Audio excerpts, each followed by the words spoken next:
Raise your gladius, it's time to play for glory. I'm Christina, bringing you a rules rundown for Spielcraft Games. In this video, we're going to learn to play For Glory, the game of gladiator combat and deck building for 2 players designed by Alex Wolff and published by Spielcraft Games. As gladiator school owners in ancient Rome, you and your opponent will each build a competing ludus by earning coin, garnering influence, recruiting gladiators, and leading them to victory in tactical arena battles.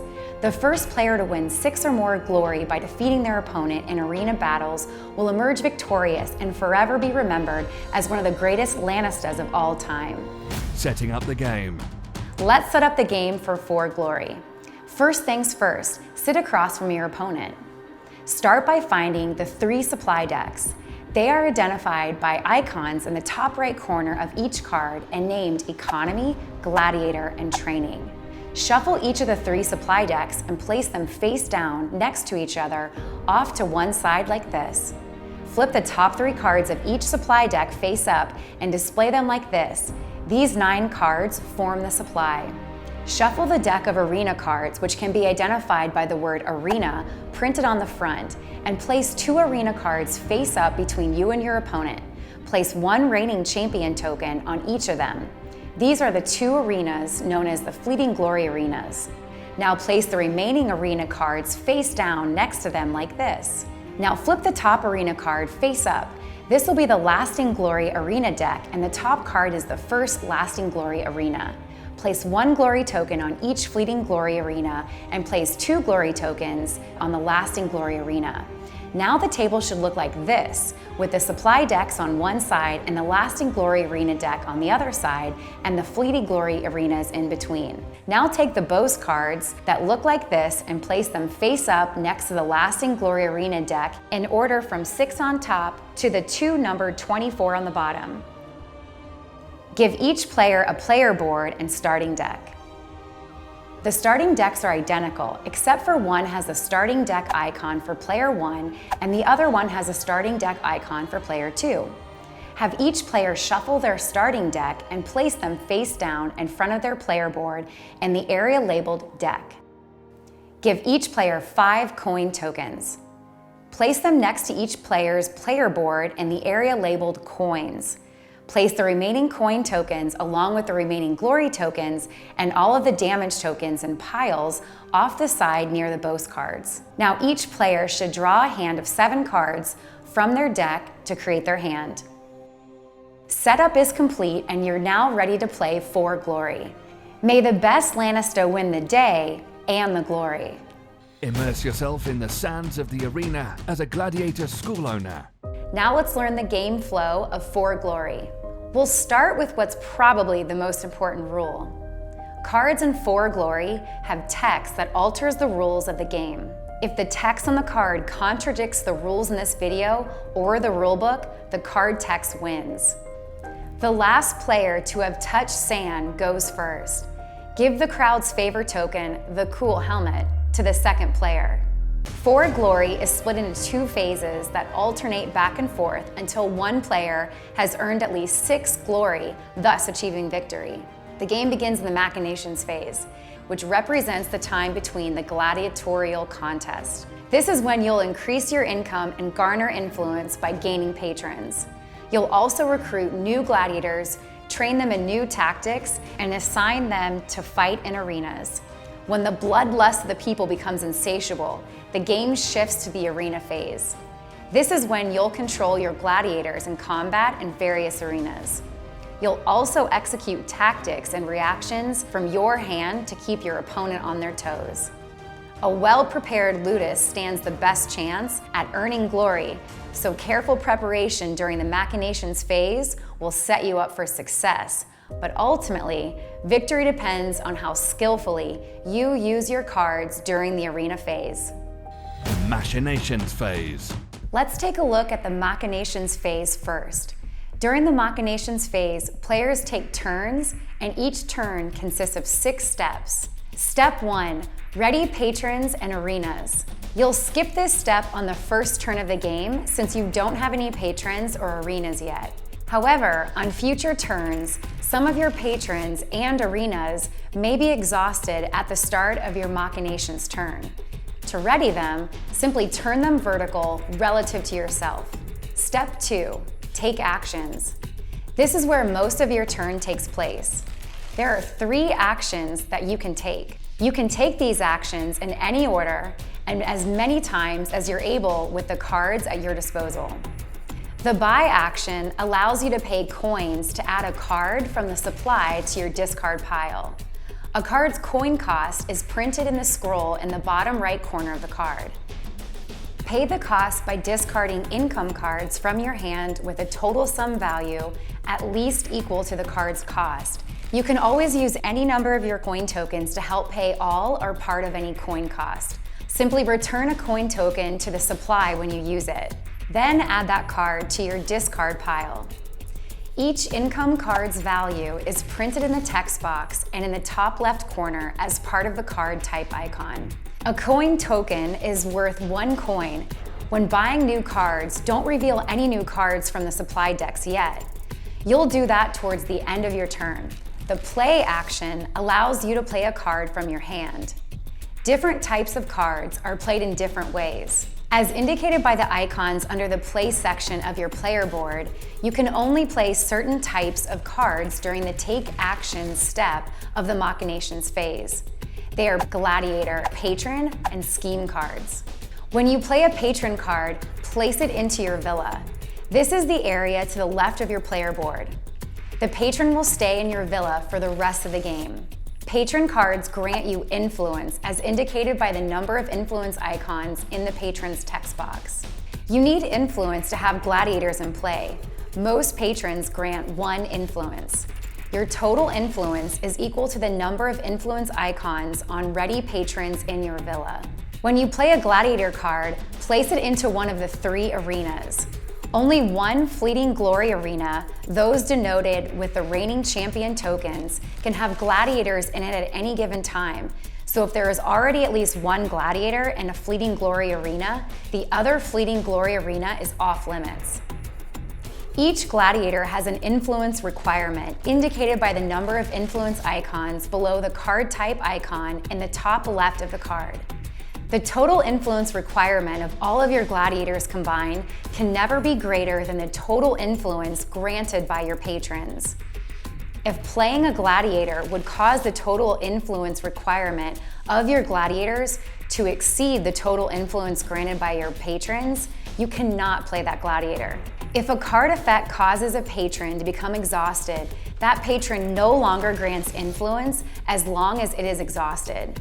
If you lose influence in this way, and it causes your total influence to fall below the total influence cost of your gladiators, you must choose and discard gladiators from arenas until you are once again meeting your influence requirement. When you play a scheme card, simply do what it says on the card, and then put the card face up in your discard pile. Your discard pile is always face up. The 3rd type of action is reserve. You cannot play tactic or reaction cards during the machinations phase, but you can reserve them instead. This is just a way to save cards for later. When you reserve a card, place it face down in your reserve. You can buy the cards in your reserve back at absolutely any time throughout the game, putting them back into your hand. When you buy them back, you must buy them back all at once, and it costs 1 coin per card. Just like all other things that you can spend coins on, you can always combine income cards and coin tokens to pay this coin cost. Usually you'll want to buy your reserve back during the arena phase to improve your hand for battle. Let's take a look at an example of a take action step. On your first turn, you can use this hand to buy a card from the supply, spending 4 coins from your hand. Then play this gladiator into an arena. Then play this patron into your villa, increasing your influence. Then buy another card from the supply, spending your last income card along with 4 coin tokens. Step 3, discard remaining hand. After you've taken all of your actions, discard any cards you may have remaining in your hand. You cannot save any cards in your hand. Step 4, refill supply. Replace each card that you bought from the supply by drawing a new card from the same deck and putting it in the empty space. This way, your opponent will have 9 cards in the supply on their turn. Step 5. Draw 7 cards. Now draw 7 cards from your personal deck. If you ever run out of cards in your deck when you need to draw, shuffle your discard pile and place it face down as your new deck in the area labeled Deck near your player board, then continue drawing. Note that this is how cards that you buy from the supply will eventually end up in your hand. Step 6. Check for arena phase trigger. Only take this step if you have the crowd's favor. Remember that the second player starts the game with the crowd's favor. Each gladiator has a bloodlust level in the red banner in the top right corner of the card.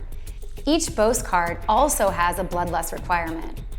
If the total bloodlust level on all gladiators in all arenas combined is equal to or greater than the bloodlust requirement on the top boast card, then proceed to the arena phase. Otherwise, just proceed to the next player's machinations turn. When calculating bloodlust, you include both players' gladiators, so in this example, the total bloodlust level on the gladiator is 8, which is greater than or equal to the bloodlust requirement of 6 on the top of the boast card. So in this example, we would proceed to an arena phase. The arena phase. Now that the bloodlust of the crowd has become insatiable, it's time for the arena battles to begin. During each arena phase, you control your gladiators in combat against your opponent in up to 2 arenas. The arena phase is split into 3 stages: late registration, fight battles, and resolution. Late registration. During late registration, both players have a hand of cards because you always draw a new hand during step 4 of the machinations turn. The organizers of the games have already finalized the schedule, but they'll accept a bribe to add another contestant or 2. You can late register gladiators from your hand by paying 3 coins per gladiator. Just like all other coin costs, you can combine coins from income cards with coin tokens to pay this cost. Beginning with the player without the crowd's favor, alternate late registering 1 gladiator at a time, back and forth until both players pass. Once you pass, you cannot unpass, and your opponent may continue to late register as many gladiators as they want to, as long as they're able to. Keep in mind the influence requirement of gladiators. The total influence requirement of your gladiators can never exceed the total influence granted by your patrons. Also remember that only 1 fleeting glory arena can have gladiators in it at a time. So if one already has at least 1 gladiator, you can't late register into the other one. You may always late register into the lasting glory arena. After both players have passed on late registration, proceed to the fight battle step. Now there are gladiators in either 1 or 2 arenas, depending on where players have chosen to place gladiators up to this point. You will fight a battle in any arena that has at least 1 gladiator. Always start with the fleeting glory arena if there are 2 battles. You'll complete the first battle before you start the second one. Both battles are completely separate, so cards and abilities that are used in one battle don't affect the other one. Now let's walk through a battle. First, determine initiative by adding up the total agility on each player's gladiators in the arena. The player with the highest total agility gains the initiative and takes the first combat turn. In case of a tie, the player with the crowd's favor gains the initiative and takes the first combat turn. Now, alternate taking combat turns until only 1 player has any gladiators left standing in this arena. Note that if a battle starts and only 1 player has any gladiators in that arena, that player automatically wins the battle. A combat turn consists of 1 attack and 1 tactic in the order of the active player's choosing. When you attack, choose any of your ready gladiators in the arena and exhaust it. To exhaust a gladiator or any other card, turn it horizontal relative to you. Some gladiators have reaction abilities that trigger when that gladiator attacks. If the attacking gladiator has such an ability, resolve it now. Then assign damage to a gladiator of your choice equal to the attacking gladiator's attack value. To assign damage, take a number of damage tokens equal to the damage being assigned and place them above the gladiator that is taking the damage. This is where a lot of reactions come into play. This period of alternating reactions is known as a reaction window. Each reaction has a triggering effect that tells you when it can be played. When damage is assigned is a common triggering effect. So at this point, both players can play reactions with the when damage is assigned triggering effect. Starting with the defending player, alternate playing reactions back and forth until both players pass in a row. Any damage that is still assigned by the end of the reaction window then resolves. To resolve damage, just move the damage tokens from above a gladiator card onto that card. If the total damage on the gladiator is greater than or equal to the gladiator's health, that gladiator is defeated. Immediately move the gladiator to its player's discard pile. If damage on a gladiator is less than a gladiator's health, the damage remains on the gladiator. If the gladiator takes damage later, it'll be added to the damage that is already on the gladiator. Like any shrewd Roman business owner, you have insurance, so you get 1 coin token whenever one of your gladiators is defeated. Tactics are cards and sometimes abilities on the other types of cards that can only be used at this time on your own combat turn. In order to use a tactic, simply reveal the tactic card or the other card with the tactic ability and perform the action on the card. Some tactics have a cost for performing an action, such as exhausting a card. If you cannot pay the cost, you cannot perform the action. Damage dealt by tactics works the same exact way as damage dealt by gladiator attacks. Reactions can be used if a tactic results in a reaction's triggering effect. You don't have to use a tactic if you don't want to on your combat turn, but you always have to attack if you have at least 1 ready gladiator. You can never attack more than once or use more than 1 tactic on a single combat turn.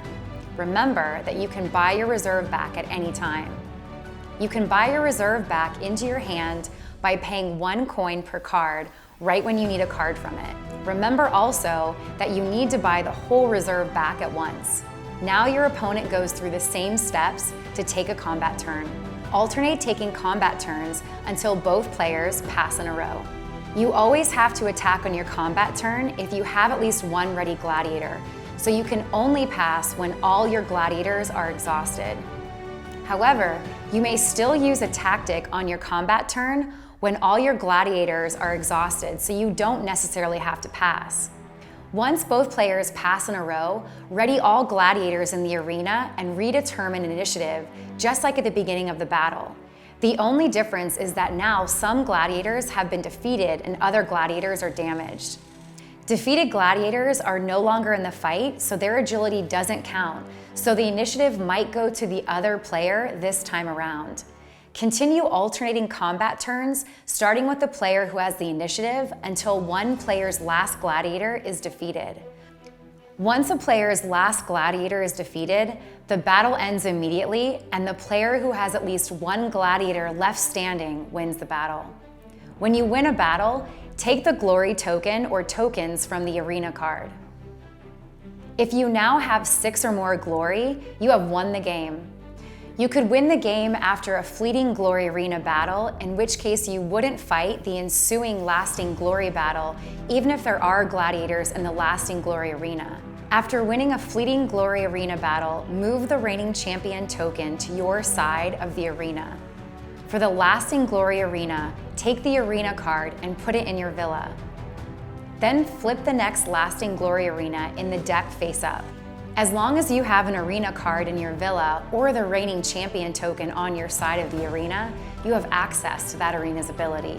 Arena abilities are powerful abilities that will help you in combat. They represent the skills your gladiators have learned by surviving battles. A lasting glory arena cannot be taken from you, but if you lose a battle in a fleeting glory arena, the reigning champion token will move to your opponent's side along with access to that arena's ability.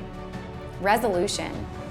After both battles have concluded, or just 1 battle if there were only gladiators in 1 arena after late registration, the crowd's favor token goes to the player with fewer total glory tokens.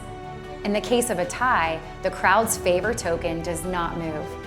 The player who won the Lasting Glory Arena takes the top boast card. Note that the bloodlust needed for the next arena phase is higher on the next boast card, so that the next arena phase will have even more gladiators. Having a boast card in your deck does nothing useful for you, but it allows you to boast about previous victories. Now place 1 glory token on each fleeting glory arena and place 2 glory tokens on the new face-up Lasting Glory Arena. Then return all gladiators from arenas to their players' discard piles.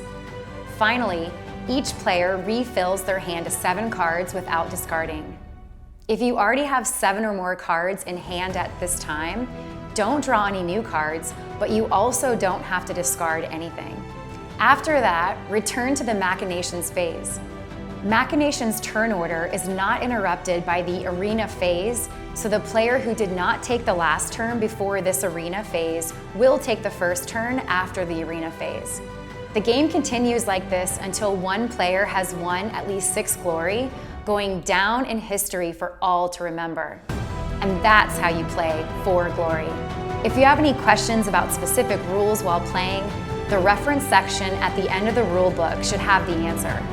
I'm Christina for Spielcraft Games, wishing you the best of luck on the sands of the arena in For Glory.